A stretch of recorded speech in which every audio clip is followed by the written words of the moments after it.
Hello, ADC, and welcome to my talk on commercializing audio plugins. I'm very sorry I couldn't make it to Bristol this year to give you this talk in person. I know it's not the same to listen to a recording of a talk, but hopefully I can still share some insights and knowledge that might set you up for better success in selling your plugins. I'm Tobias, and unlike most of you, I'm not an audio developer, but over these last 6 years, I've been supporting dozens of audio developers, sell plugins, build e-commerce infrastructure, marketing integrations, everything you need to scale plugin businesses. And if there's one thing I've learned, it's that audio developers are among the most creative people on earth. And that also extends into how we want to sell plugins. So over these years, we have had a lot of crazy and weird ideas on how we want to promote and also price our plugins. And we had a lot of challenges making off-the-shelf products work for that. And in response, I've built Moonbase. And so Moonbase is a platform to sell and deliver software, any kind of software, but we really focus on plugins, sort of B2C heavy, marketing heavy sales. And we have a full platform to run your whole business on. So all the things that I'll talk about in this talk is stuff we built first-class support for in Moonbase. That said, I think all of the strategies are still something you can implement in other providers as well, although maybe with a little bit more duct tape than you would have if you were using Moonbase. And so in this talk, I want to take you through all of the decisions that you make while commercializing, right? Both the boring and practical stuff on what you need and what you should have to offer a good user experience, but also some of the strategies that we found work really well. Because it's a whole bunch of decisions, right? Both during development, while you're launching, and also after. And I'm not going to talk about all the fun decisions, right? I'm not going to talk about, C++ or Rust, which formats to package in, which platforms to target. There are so many of you at ADC that have way stronger opinions on that than me. But these are only the first decisions that you take when building a plugin, right? These belong in this first section of the fun period where you can use all of your creativity, pour your heart and soul into building a great plugin.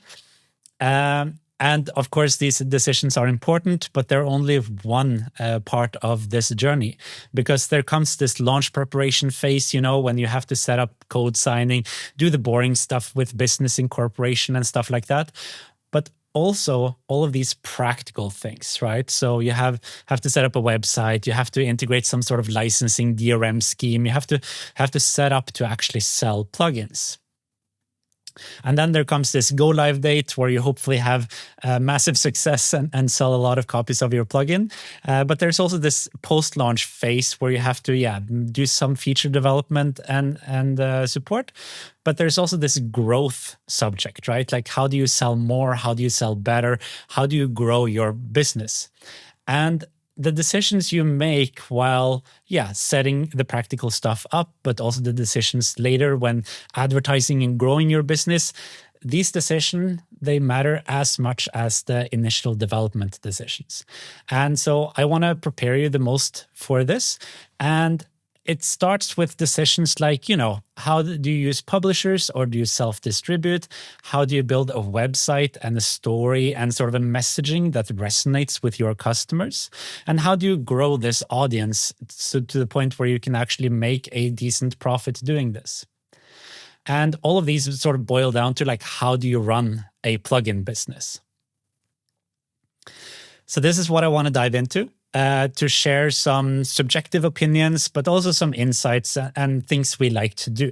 Because I think we see a lot of success with a lot of companies, and I think we should share it where we can. And I need to start with saying something obvious, and that is awareness is everything, right? I think it's easy for us, especially engineers, to fall into this trap. There's this myth saying, build it and they will come. If you build a kick-ass plugin, customers will find it, they will buy it, they will love it. But it's a myth. It doesn't really work.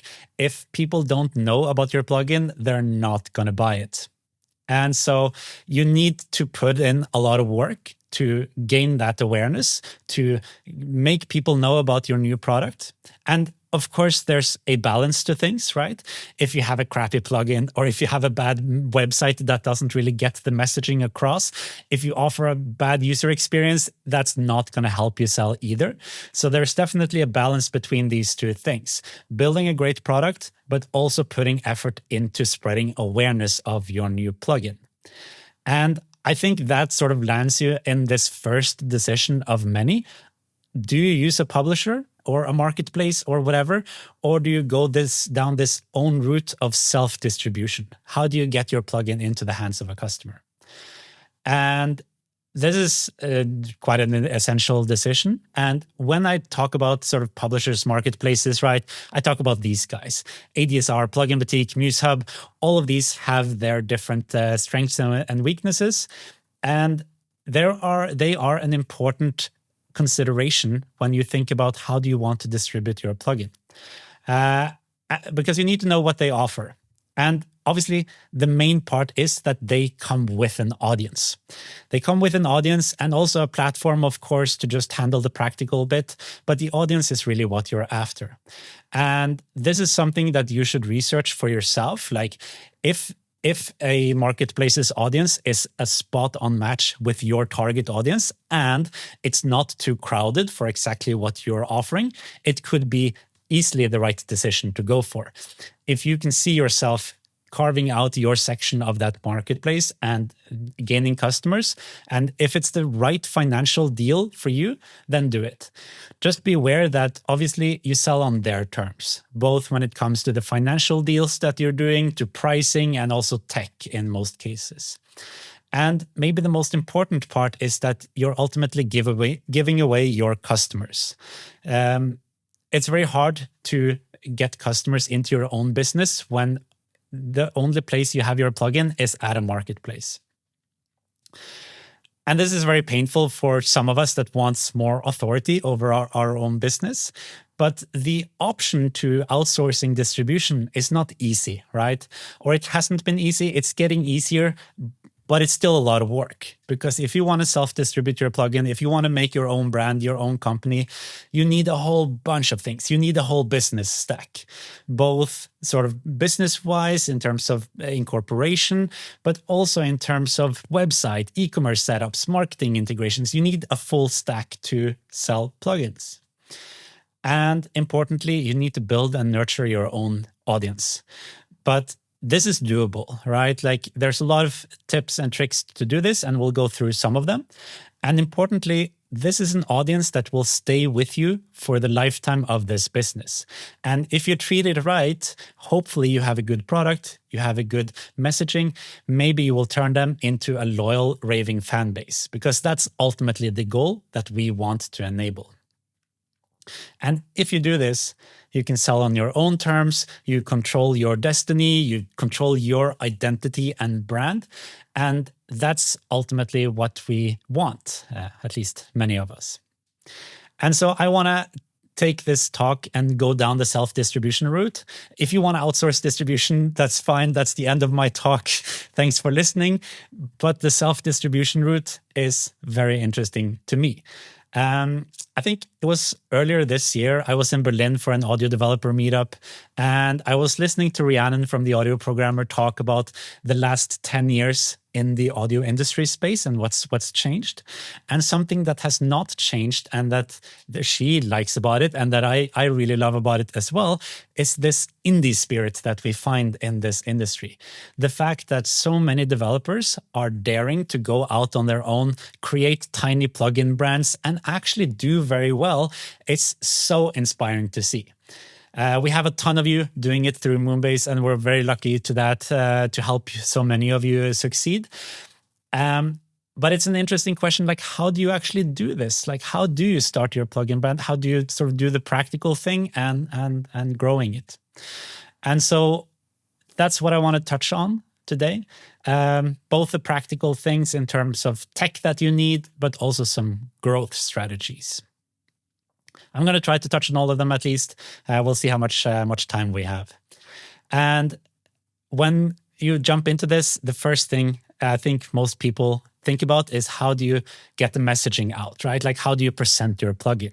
And that lands you into this website thing. And you're immediately faced with this first decision again, like what sort of tech stack do you choose? Like how do you build this website?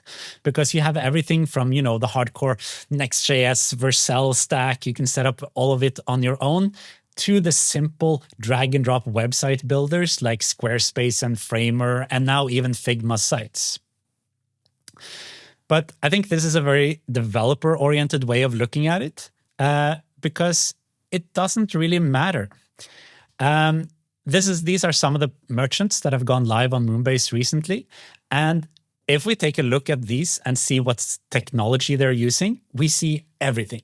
Everything from custom-built websites to really dead-ass simple Squarespace drag-and-drop sites. And the funny thing is that their performance is not that different. Like the Squarespace sites sell just as much as the custom-built sites. What really matters here is the messaging. What sort of story do you put on this website? How do you sell your plugin? How do you communicate your plugin? That's really the key part. So the tech, it doesn't matter. And I want to focus on one of these examples that we just saw.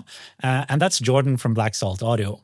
And he has a very clear mission statement. He wants to turn mix engineers into artists. So that's his mission. He wants to take complexity out of the mixing process and put more creativity in it. That's how he builds all of his plugins, but that's also how his website is structured. That's the messaging that he's bringing here. And this is a story that resonates a lot with his customers. They want to see these plugins and think, oh, maybe I can be more creative, or maybe this will take complexity out of my mixing process. And so that's my recommendation for you. When you think, how do I build a website? How do I build a story? Don't focus on the tech. Choose whatever you're comfortable with. Even if you have your designer make a Figma website, it's fine. Focus on finding messaging that works for you, that describes your suite of plugins, that resonates with the customers. And I say this obviously with a small asterisk that you need to be able to add all the features that you need. But today, with today's platforms, this is getting easier and easier all the time. Like I said, with Moonbase, you can add it to practically any sort of website. And the same is true for many of our competitors. It's very easy to embed stuff like this. So messaging matters. Tech doesn't matter so much. And when you have a messaging, when you have a story that you can tell to your customer, that can obviously shape your website, but also advertising later on. Now, we need some practical stuff to be able to actually sell. We need an e-commerce stack. We need a cart. We need pricing. We need all of these simple things. And again, you're left with this decision. What do you choose? And I think the landscape is very varied here. Some offer a full platform to sell software with everything you need in terms of downloads and everything, until you have providers who act more as payment providers only. Not sort of full e-commerce stacks. And to be honest, I think any of these you choose, they will be fine. You will be able to sell your plugin, but it really boils down to what sort of user experience do you want? What sort of capabilities do you want when you want to build your audience and scale this? I think we should take just a quick step back and see what you actually need when selling plugins, because not everyone is aware. And I think it's good to just touch on this before you get yourself in a jam later, because there are some regulatory things you need when you sell digital products. And the first thing is VAT and sales collection. Unlike physical commerce, where you export your goods from the country you're selling in and your customer imports it, digital products are not the same. When you sell a digital product to someone in the world, you have to sell it in the country of the buyer, which means you have to collect and pay VAT or sales tax in that territory. Now, this is financially unreasonable to do for any indie developer, which is why most choose to use a merchant of record like Moonbase or FastSpring or many of these other providers. This merchant of record basically is the seller on paper. They will handle VAT for you, so you don't have to deal with that, greatly simplifying the life of an indie developer.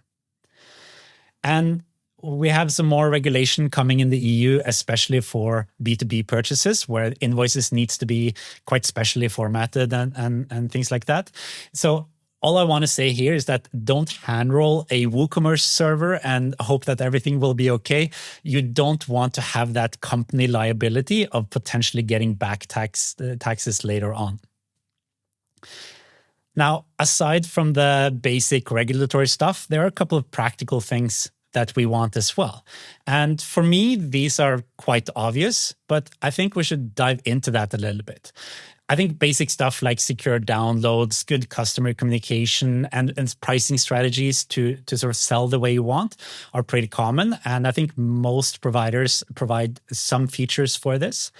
But this last one with customer accounts is actually not that common. And I think we should dive into why we really want to have customer accounts. And I think that starts with knowing your customer. And I don't know if you've thought about who is the typical audio plugin customer. I know James had a really good talk on it yesterday or the day before yesterday.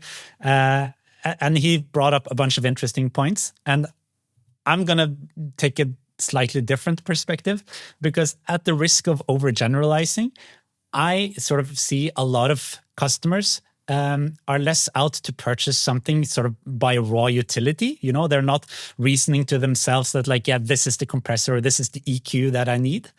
We think that a lot more customers nowadays are driven by taste and trends, and specifically your taste as a plugin developer. They admire your unique twist on something, your crazy ideas, or maybe you just catch a new trend that's going on. Maybe someone invented a new genre. I mean, that stuff happens. And what this means is that customers are much more likely to keep supporting you with your next plugin as long as they like your taste and your twist on plugins. And for us, this really means that building loyal fan bases, it works. If you treat your customers right, they will keep supporting you. And that's ultimately the goal for creating a sustainable long-term business. But how do you actually tap into this? And we've sort of found two ways that we really like to do this with. And they're both about creating more personal connections with your customers. These are two very simple things. We do a lot more, of course, but first of all, we want to build personalized web stores, right? We want the customers to be able to log in and feel like this is their store, this is their personal recommendations. And so we do simple things, right? In this top example here, this is a screenshot from Black Salt Audio. And we just do the simple things of downranking plugins that you already own and showcasing the ones that are the most relevant to you based on your previous purchases. We show you personalized pricing, discounts, all of that stuff, because we want to also reward loyalty. Now, this last one is quite divisive.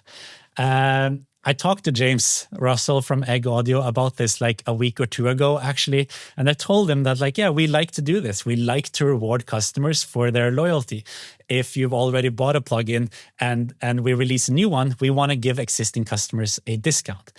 And he told me straight up that that's idiotic, right? Because we've already established that customers who already bought something from you are very likely to buy your next plugin as well. Why would you give them a discount? It doesn't make financial sense. But it matters for how you want to build your audience. I would say, but it's very hard to quantify this, I would say it's better to have a raving fan than a customer where you extract the most profit out of.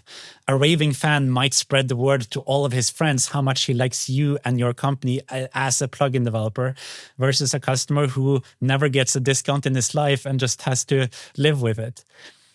Again, hard to measure, but this is something that we see a lot of success with and that we liked to do. So it's about having the tools to do this. And this is also why we want to have customer accounts on our websites. We want customers to be able to log in, get the personalized pricing, get loyalty discounts, get attached to your brand, your website, your experience. So make sure you have the tools to do this. So that's e-commerce, in place. Now for more boring stuff, we need to talk about DRM. And again, it's not a shocker. You have a bunch of different options here. DRM, for us, it should be simple. It should get out of the way. It should be painless. And I think when you make your choice on which solution you go for, think about the user experience. Before that, though, you have to ask yourself one question.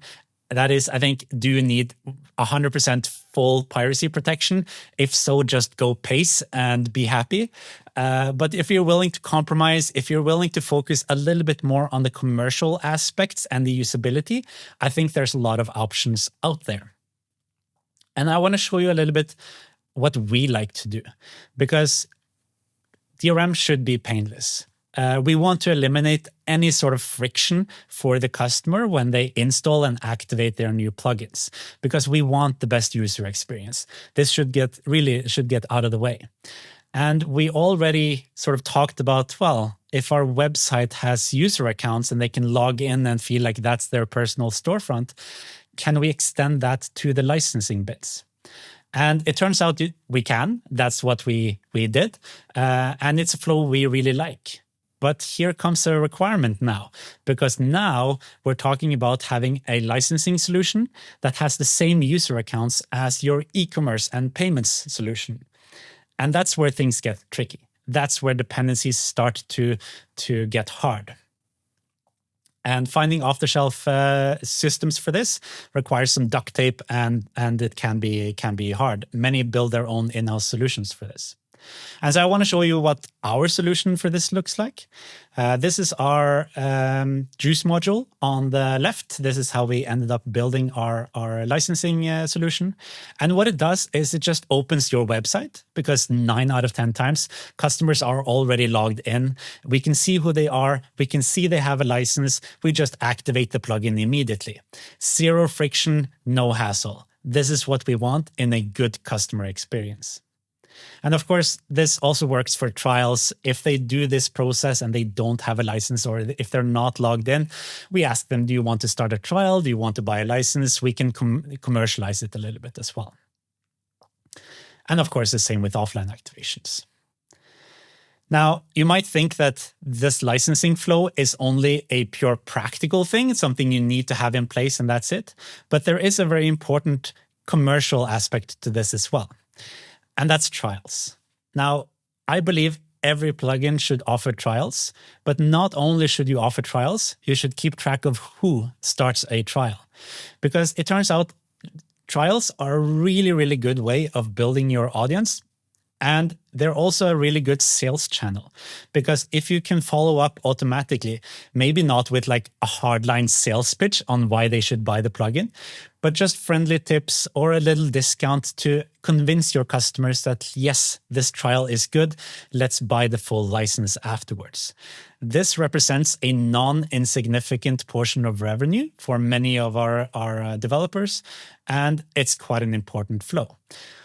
But here we're adding another dependency, because now we're saying also your DRM solution, your licensing solution, needs to talk really well with your marketing stack, because this automatic follow-up, it requires that your newsletter software or your marketing platforms, it knows who starts a trial and when, and do they buy it in the meantime, because you want to filter out those.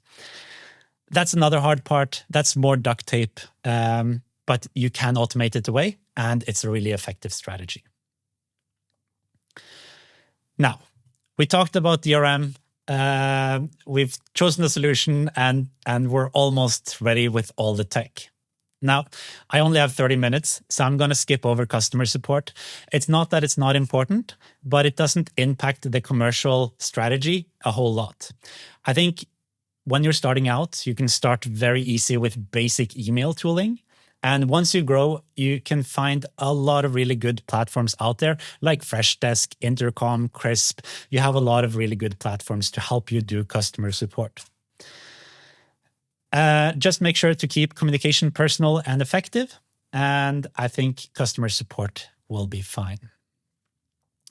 But what we should cover is this mythical topic of growth. right? And growth changes a lot over time, both with your maturity as a plugin developer, but also with your audience size and who your audience actually is. But there are 3 pillars that we sort of find effective in practically every plugin company that we really like to push. And the first one of those is advertising, just paid ads, simple. And obviously here it really matters what your story is. How do you present your plugin? What sort of plugin is it even?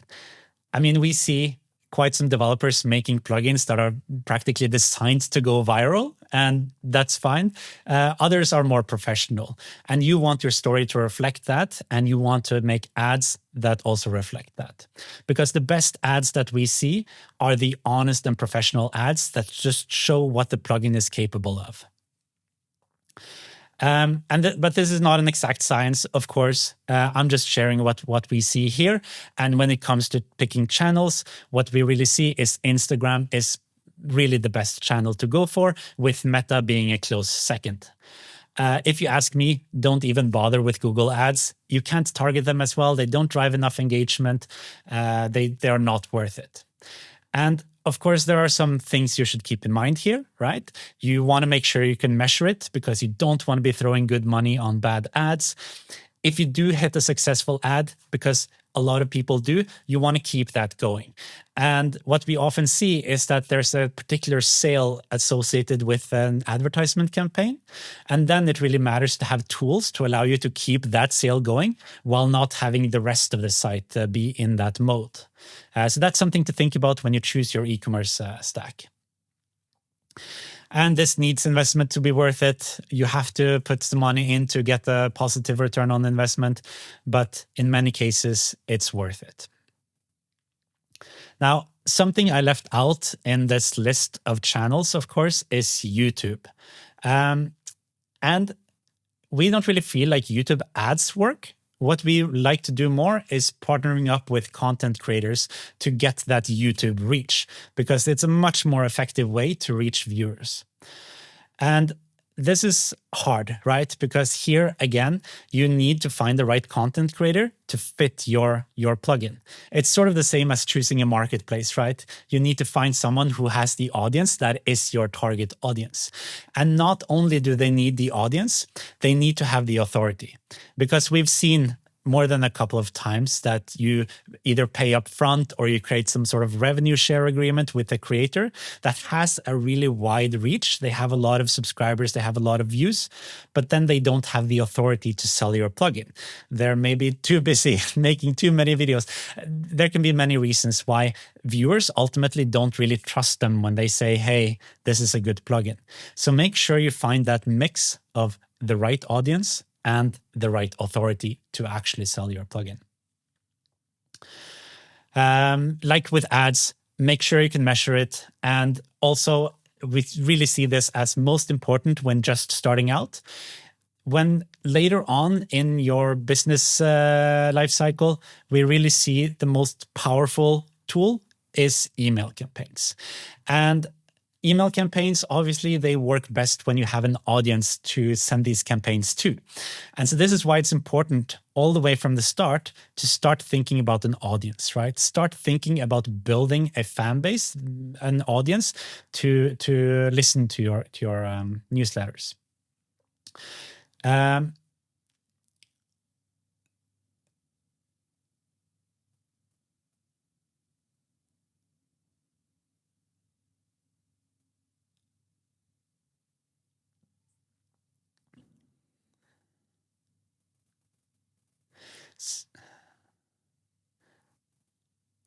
So email campaigns are really one of the best tools when established. And we like to do a couple of things. Like, obviously, you want to run a newsletter that is not just, ads, like sales all the time. You want to run an informative newsletter. We see those perform best, where you also share tips and tricks and advice on how to use the plugins best, more than just pitching a new plugin. But when releasing new plugins, campaigns are really the best way to get existing customers, your existing loyal fan base that you've already built, to also could keep supporting you with new releases. And to avoid this sort of email fatigue from subscribers, make sure you target the few sales campaigns that you do.